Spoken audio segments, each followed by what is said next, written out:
Halo Smart Drivers, selamat datang di Buckle Up, channel yang membahas tentang keselamatan di jalan raya. Kali ini kita akan membahas tentang kembangan atau alur ban. Bersama saya, Agung Yuniharto, Your Safety Buddy.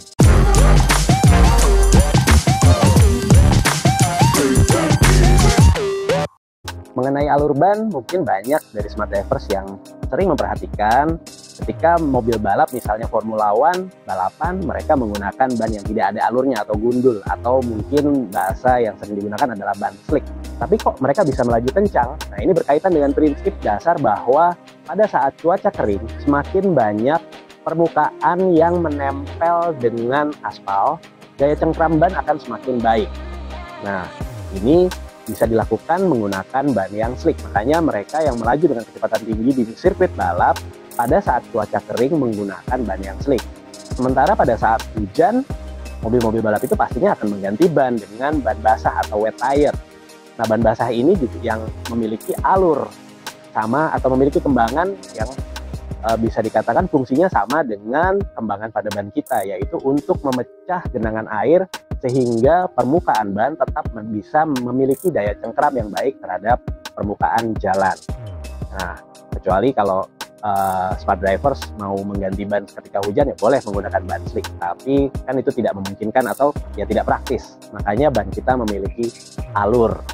Jadi fungsi dari kembangan ban adalah memecah genangan air sehingga permukaan ban kita bisa memiliki daya cengkram yang lebih baik pada saat cuaca hujan.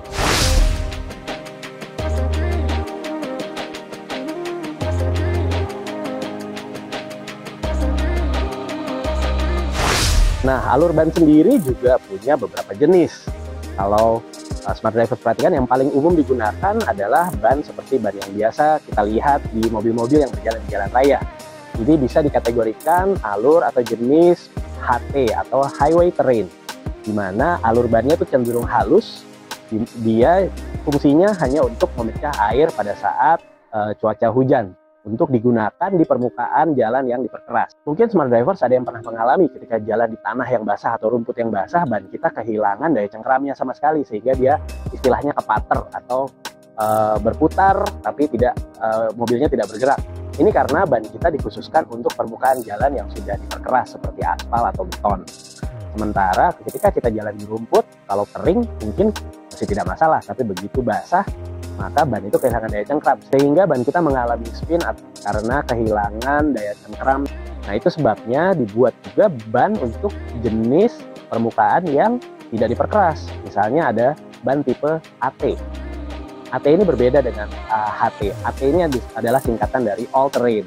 Dia memiliki permukaan yang lebih kasar jika dibandingkan dengan permukaan atau kembangan dari ban yang umum atau ban yang HT.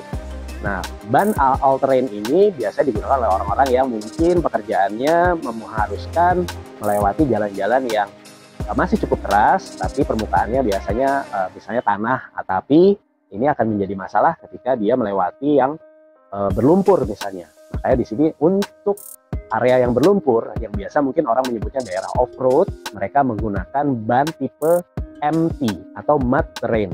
Dari namanya, jadi khususnya untuk medan berlumpur. Ini bannya permukaannya lebih kasar lagi, biasa digunakan oleh kendaraan-kendaraan yang memang dipakai di area yang banyak melewati tanah. Nah, karena ada kekhususan ini, ketika kita menggunakan ban, tentunya kita harus menyesuaikan diri. Bisa nggak sih ban MT misalnya atau ban off-road misalnya dipakai di jalan raya? Tentu bisa, tapi dia punya kelemahan. Kelemahannya apa? Karena dia permukaannya kasar dan permukaan yang menempel di ban itu pastinya lebih sedikit.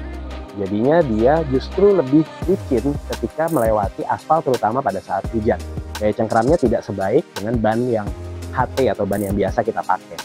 Jadi kalau diilustrasikan, penggunaan ban off-road di jalan raya itu seperti kita menggunakan sepatu bola yang ada spoolnya jalan di atas lantai yang keras. Tentunya daya cengkramnya berkurang jauh atau kalah dibandingkan misalnya kita menggunakan sepatu yang permukaannya relatif lebih flat atau datar yang nggak ada spoolnya. Nah, itu juga sama dengan ban. Makanya kalau Smart Drivers menggunakan mobil yang memakai ban tipe MT atau ban off-road, ketika hujan di jalan raya sebaiknya kita lebih menjaga kecepatan dan menjaga jarak dengan kendaraan di depan, karena jarak pengereman kita pastinya akan lebih panjang dibanding jika kita menggunakan ban yang memang khusus untuk jalan raya.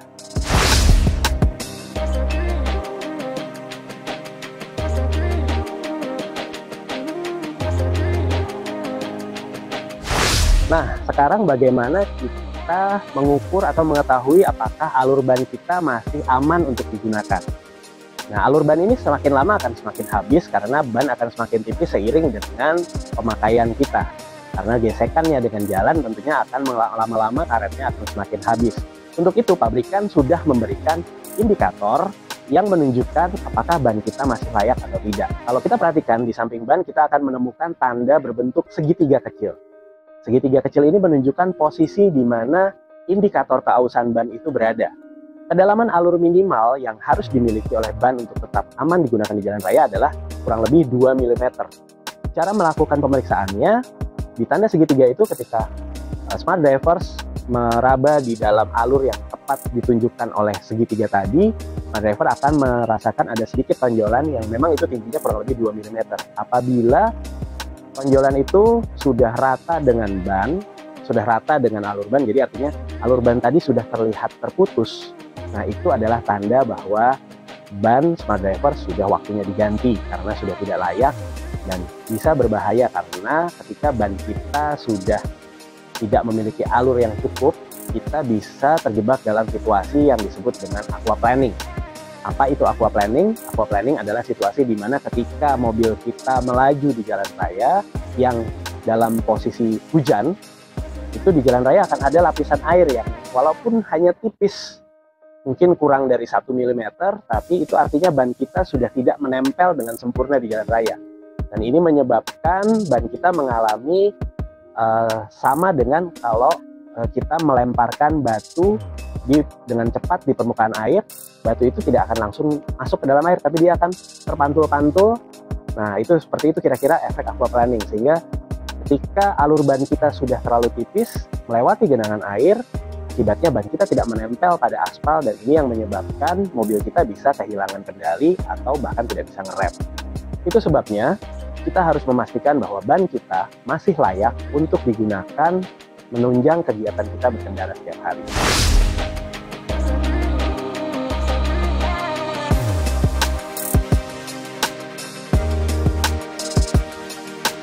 Oke, smart drivers, jangan lupa untuk memastikan ban kita layak untuk digunakan. Karena hal kecil yang kita lakukan bisa berpengaruh besar terhadap keselamatan kita dan juga keselamatan orang-orang yang kita cintai. Stay smart on the road.